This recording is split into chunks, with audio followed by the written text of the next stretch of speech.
think those are the kinds of proactive things we got to do to get ahead of it.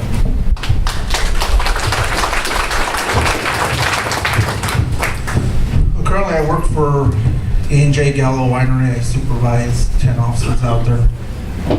And they're always getting hit with agricultural theft, stakes. They go out there and they take copper wire from the pumps and cause thousands of dollars of damage.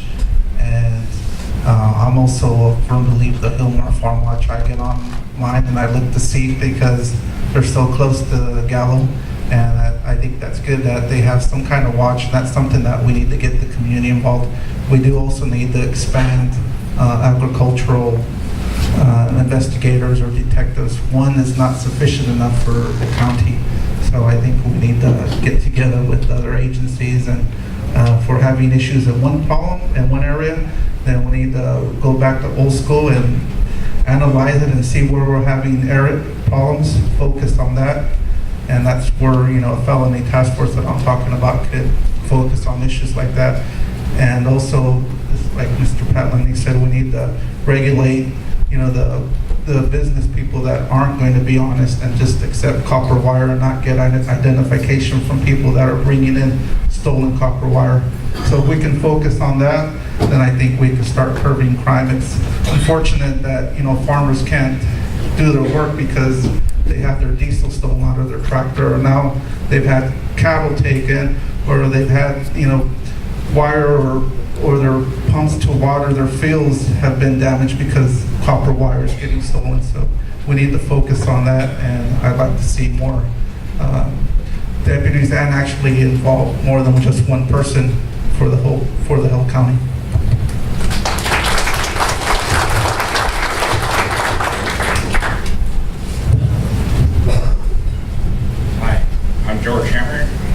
Question is for all three of you. Since we're running along these lines of the agricultural theft and a lot of crime that happens out in the county in the rural areas where there's not a lot of people, whatever happened to the citizen patrols that the sheriff's department used to have, and would you be interested in really building those back up?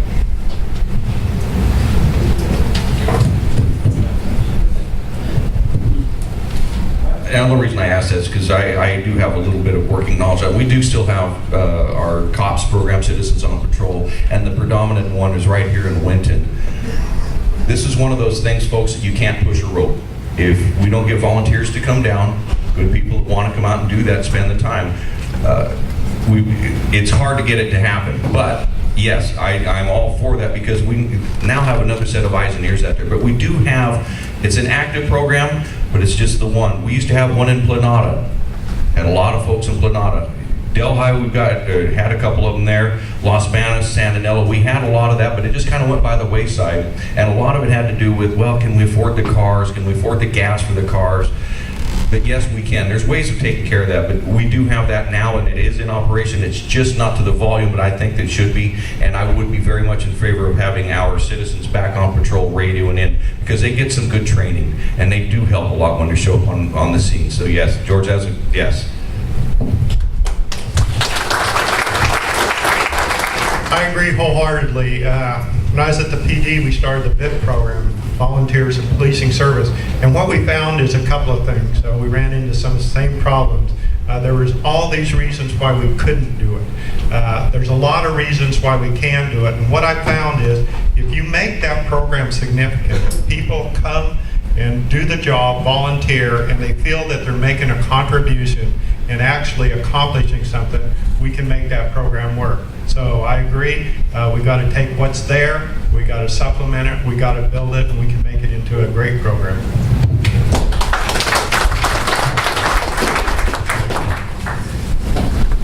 I do believe in the VIP program. I've worked with volunteers at the Newman Police Department, and it was successful. So people that want to do it, they come and do it because they want to serve from the heart. Just like explorers, in Livingston, we started with 10 police explorers, and now we're up to about 65 explorers, and that's just for Little Livingston. So I think that we could put that program out, provide training to who wants to come out, because the service comes from the heart.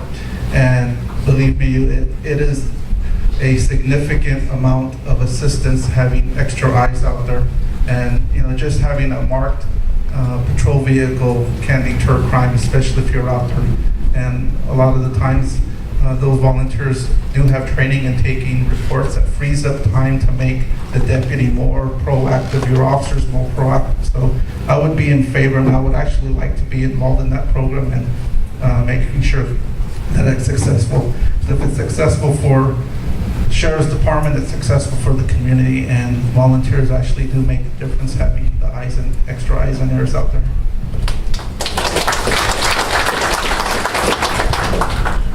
My name is Linda Furtado. I'm from Atwater. My question is, I do work at Merced Superior Court. I work in the Family Law Division.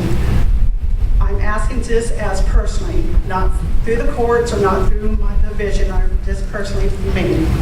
The rumor goes around that eventually all the deputies will be taken out and just be hired, have renter cops or the right shirt cops.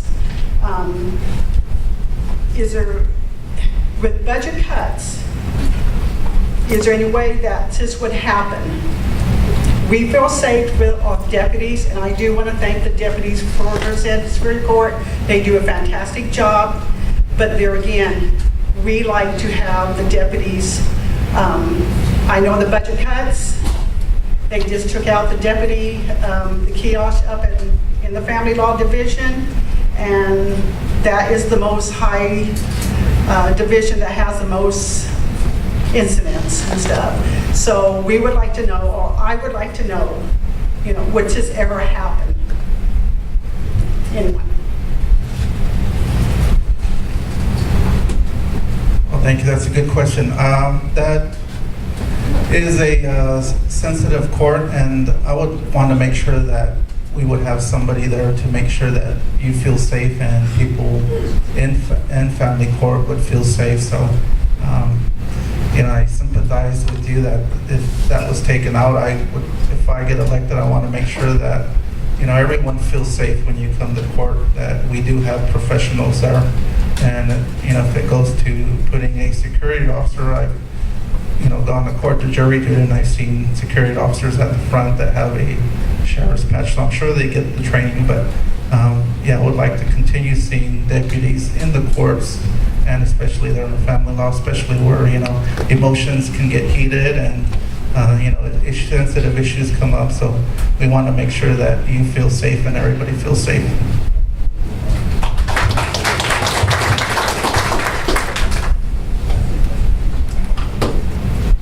You have to have a peace officer in the courtroom.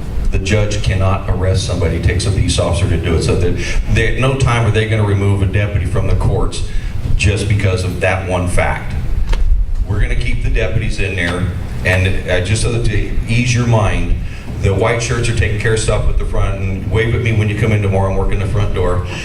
But it takes a peace officer. Not even the President of the United States has the authority to arrest somebody. It takes somebody that's been sworn to do the job, and you have to have a peace officer in the courtroom. That part is not going to go away. It can't go away.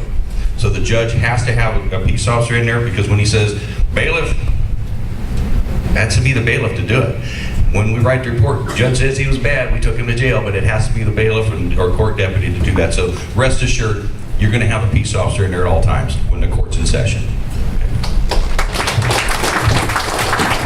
Thank you. There's a couple of things. One thing you have to understand is that the courts are now a state system. They used to be a county system, but they're now a state system. The deputies that you see in the court are contracted by the state through the sheriff's office. So that is the controlling interest on who's going to be in that courtroom. Vern's right, it has to be sworn deputies. And if you look at the violence that's happened in courts, in our courts, Merced courts, over the last 5, 6, 7, 8 years, you'll see that that's why we have to have those deputies there. But it's a contract that we have to negotiate with the state of California, the court system, to put those deputies in. I think right now we've contracted for 23.5 full-time equivalents or something like that. And that's the contract that has to be fulfilled. So that is the deciding factor on who's going to put deputies in the court system.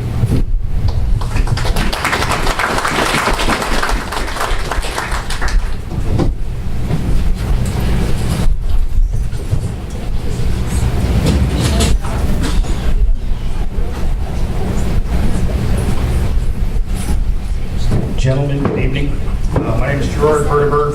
I'm from Atwater. I just retired from the Sheriff's Department in Merced after 28 years, and I'm glad to be out of there.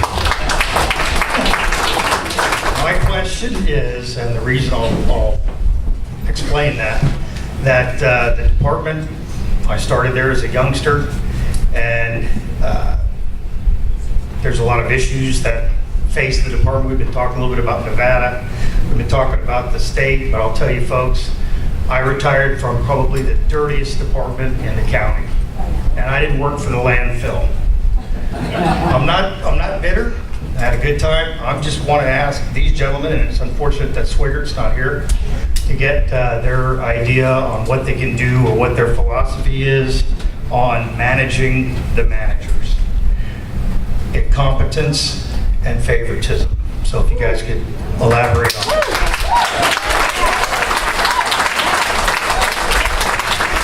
I always like holding this mic on these kinds of questions. Sergeant Verteber, you look much better now that you're retired. You're more tan.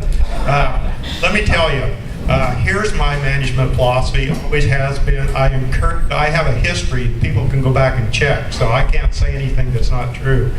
I believe that departments build themselves up to be strong, competent, functioning organizations if the top management is fair, is apolitical, and provides a work environment where somebody comes to work, they're going to see that the administration is going to support them and not pick on them.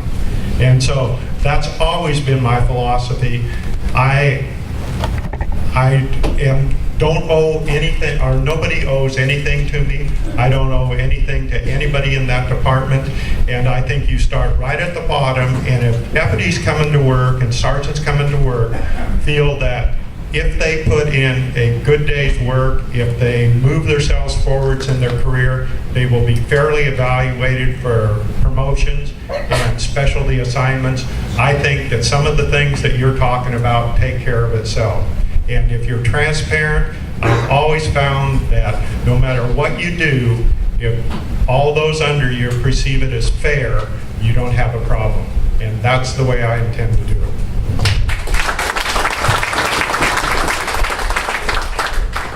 And if you'll notice, Pat said fair. I'm a firm believer in fair. Equality doesn't work. If you treat everybody the same, that doesn't work. You have to treat them fairly.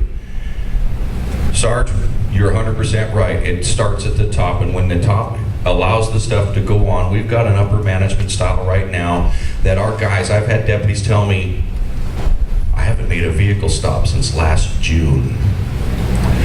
They're not wanting to be proactive because the first thing that happens, somebody calls in and says, you know what, that deputy was real mean to me. The administration grabs a form, has that person fill it out, then a full-blown internal investigation is going on that takes the wind out of their sails. When you get above the rank of sergeant in this department, it's all for those individuals.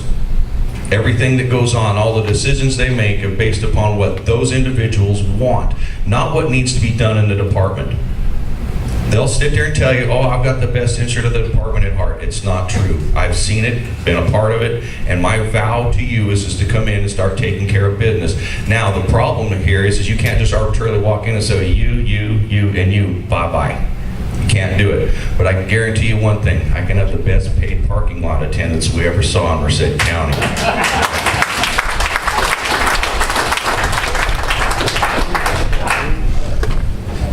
Well, I can definitely tell you I'm not part of the good old boy system.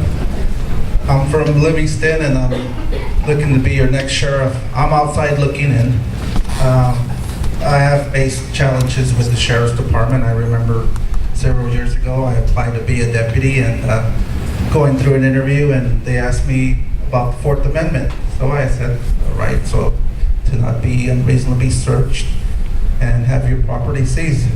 And one of the sergeants said, finally, you're the only applicant that answered that question. So I'm thinking, well, how many did you have before? They had like 10. Well, I didn't get the job, but you know, someone that doesn't know the Fourth Amendment and gets hired, that's kind of unbelievable to me. my thing is, you lead by example. I want to make sure that the deputies are going to be out there proactive, not side by side talking to each other, or where you're going to get your next coffee. That's just something that really irritates me. I want to make sure that they're going to be out there interacting with the community. That's something that needs to be done. Get out and talk to people. I want to make sure that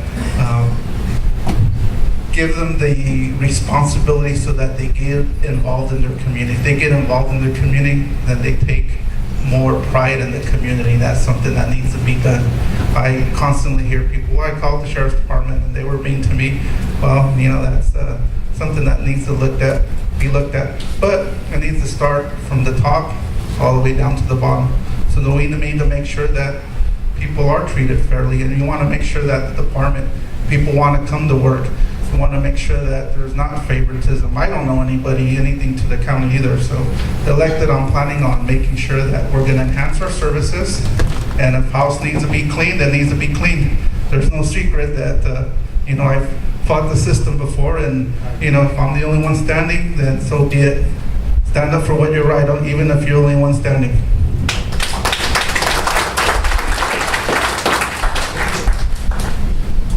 Good evening. My name's Sean Connor, and my question was, the city cops here and all over America, they have dash cams and recorders and stuff like that. Are you guys for or against sheriffs out on patrol having cameras and recorders? That's a good question.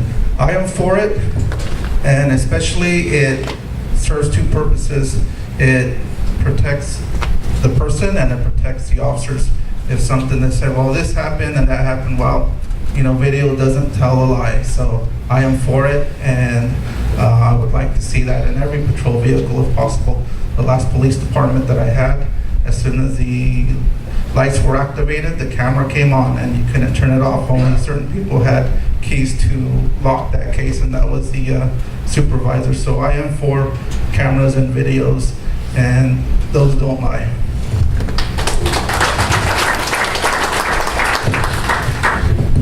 Not only cameras in the car, a good thing. I know that Merced Police Department is pioneering a body camera on the coppers there, so that's a very good idea. So a lot of times you have to base upon our testimony, and when you get in and see the testimony, the deputies are saying that this happened, and you look at it, you see that it happens, it just reaffirms that. We had a couple cars that had the systems in them. Unfortunately, it costs money, and again, we can get the grants to do a one-time buy on these, and then it's the maintenance, but it is a good idea. I like the idea. We live in an age of technology. Let's use it, because by gosh, we want to put guys in jail, and we do it the right way. Those cameras will do nothing but help us.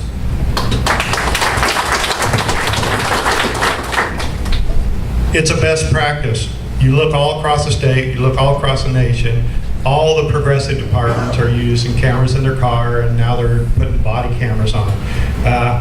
It's a problem sometimes integrating that into a department, and that's one of the areas that I think would be a challenge. I think we're going to have to step slowly forward. We're going to have to get people on board. I read just in the paper today in the LA Times, LAPD has cameras on their cars now, in their cars, most of their cars.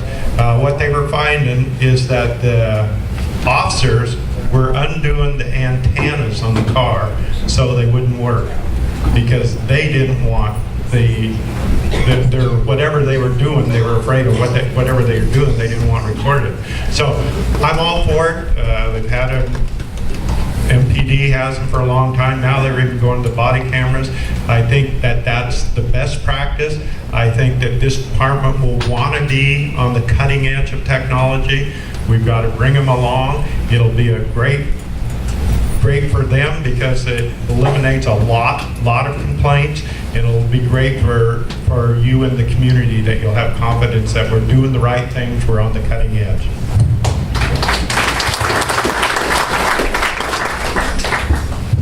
Good evening. My name is Karen. My last name is Ann. I'm from Merced, and I'm very sorry that Swigert isn't here either. There's so much talk tonight about war on this, war on that, guns, and more. and Second Amendment rights being violated and protected and so on. I'm wondering about the freedom of speech.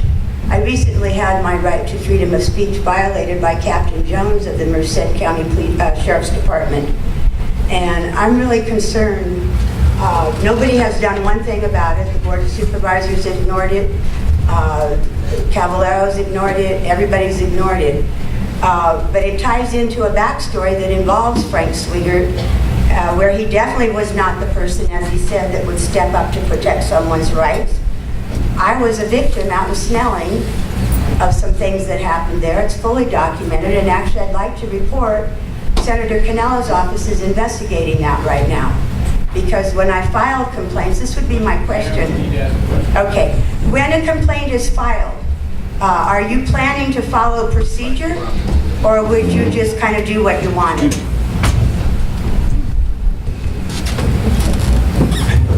Without commenting on the case in question, because I don't know anything about it, Karen, but I can tell you that the process has always been in place for complaints. I think they have to be fully investigated. I think that that protects the employees and that protects the citizens that we deal with. So I think it's transparent. Every police department by statute has to have it written down, has to have the complaint form, has to have the procedure. After we do the investigation, we find the status of it and we notify the person. And I think that's what you have to do.